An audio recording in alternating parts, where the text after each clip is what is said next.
Been 2 months since the Taliban took over Kabul, but the recent attacks in the country have raised a series of questions regarding security. In the latest, Taliban sources are claiming that the ISIS Khorasan shadow governor for Nangarhar has been captured alive. This development comes just days after the Islamic State claimed responsibility for Friday's attack in Kandahar. The attack was carried out at a Shiite mosque. It was the fourth mass casualty massacre since the Taliban captured Kabul. The latest attack showing a pattern in the country of targeting Shiite mosques. The group behind the attack is the ISIS-K or the ISIS Khorasan. ISIS-K has waged a small but highly active insurgency in Afghanistan. The Taliban have battled with the ISIS since its emergence in Afghanistan in 2014. The ISIS affiliate has claimed responsibility for most of the recent attacks. So when WION's Mallick spoke to the Taliban Interior Ministry spokesperson, he asked him if Sirajuddin Haqqani has given any directive to act on ISIS-K. Listen in. Afghanistan and the world has not heard from the Minister of Interior, Mr. Sirajuddin Haqqani, on the issue of ISK and other terror-linked groups. What do you think? Do you not think it is a problem because it's not coming public? What are his instructions would you like to disclose with regards to these groups, these terror-linked groups such as ISK and others? موږ ځینې امنیتي مشکلات لرو. زموږ مشران چې دي های لیول مشران چې دي هغوی ته تر اوسه پورې د اسلامي امارت د علماو د رهبرۍ او د مشایخو له لورې اجازه نه ده شوې چې هغه عام څرګند شي راووځي. کله چې د اسلامي امارت د مشایخو او علماء کرامو له لورې دوی ته اجازه وشي چې عام میډیا ته راڅرګند شي هغه وخت کې بیا دوی هم راڅرګند شي. So according to Kusti, Taliban leaders are working on a strategy to eliminate ISIS-K related hurdles.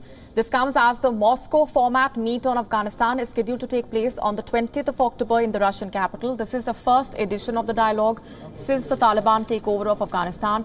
The talks will also be attended by India, China and Pakistan.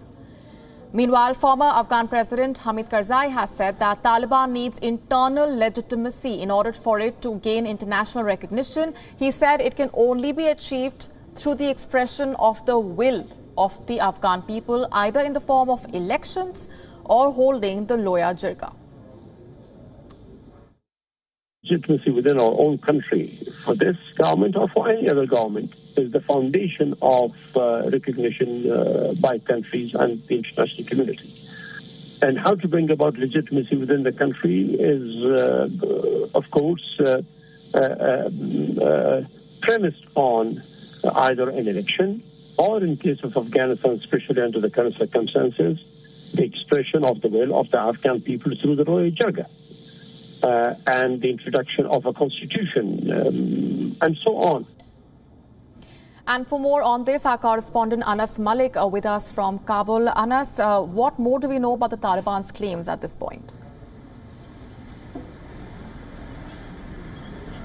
Well, the Taliban have arrested the ISK's Nangarhar shadow governor, whose name is Shahid, and his alias is Qari Naeem. Now, this is part of the major operation that have been undertaken by the Taliban against the ISK in a bid to resolve, in a bid to show the international community that they have what it takes to eliminate the Islamic State. Islamic State has been a problem, a serious challenge at the hands of the Taliban.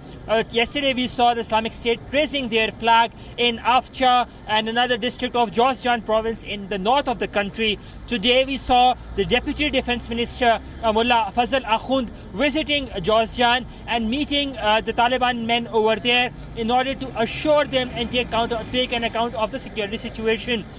There have been operations that have been ongoing. Just in the past week or so, we've seen at least 40 ISK-linked members or sleeper cells have been arrested by the Taliban here in Kabul. If I talk to you about the country, by and large, more than 200 plus arrests have been taken place in the past 10 days linked to the ISK. But despite of that, the ISK continues to attack. Yesterday, they targeted a Taliban checkpoint in Nurgal district in Kunar, in the Kunar province. 3 Taliban fighters were killed. 2 of them were injured and were critically injured as well. And we saw ISK claiming responsibility. So clearly, on the part of Taliban, these operations that they are carrying, they are not enough, and the ISK continues to cause damage to the Taliban. Molly? Right, we're leaving it there for the moment. Anas, Mallick, thanks very much for that update. WION now available in your country. Download the app now. Get all the news on the move.